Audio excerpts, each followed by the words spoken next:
কদিন ধরে যা গরম পড়েছে রান্নাঘরে ঢুকতেই ভয় লাগে। তার মধ্যে আবার বৃহস্পতিবার, নিরামিষ। নিরামিষ রান্না করতে সময়ও লাগে আর একটু জুত করে খেতে হয়, নয়তো খেতে ভালো লাগে না। এটা যদি মাছ মাংস হতো চট করে হয়ে যেত আদা রসুন দিয়ে। খুলতে দেখি আছে কিছু সজনে ডাঁটা, অল্প কয়েকটা সবজি আর তার সাথে লাউ শাক।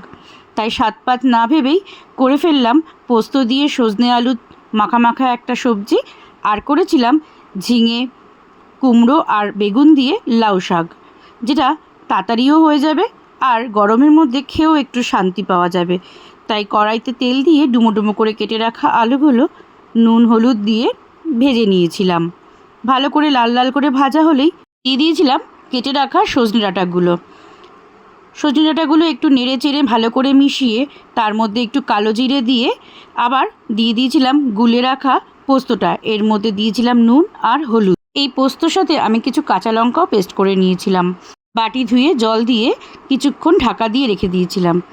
আপনাদের সাথে গল্প করতে করতে এদিকে রেডিও হয়ে গেল সজনে ডাঁটা পোস্ত দিয়ে। নামিয়ে নিলাম একটা বাটিতে, আর ওপর দিয়ে দিয়ে দিলাম কিছুটা কাঁচা সর্ষের তেল। রেডি আমার সজনে ডাঁটা। এবার হচ্ছে এইভাবেই গল্প করতে করতে লাউ শাকটাও রান্না হয়ে যাবে, এতে গরমটাও কম লাগছে। তেলের মধ্যে বড়িগুলোকে লাল লাল করে ভেজে তুলে নিয়েছিলাম।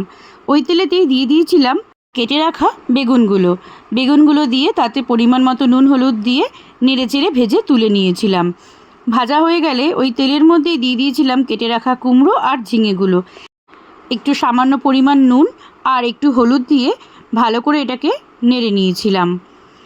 একটু ভাজা ভাজা হতেই এটার মধ্যে দিয়ে দিয়েছিলাম কেটে রাখা লাউ শাকগুলো। তার মধ্যে দিয়ে দিলাম কেটে রাখা লঙ্কা আর পরিমাণ মতো নুন।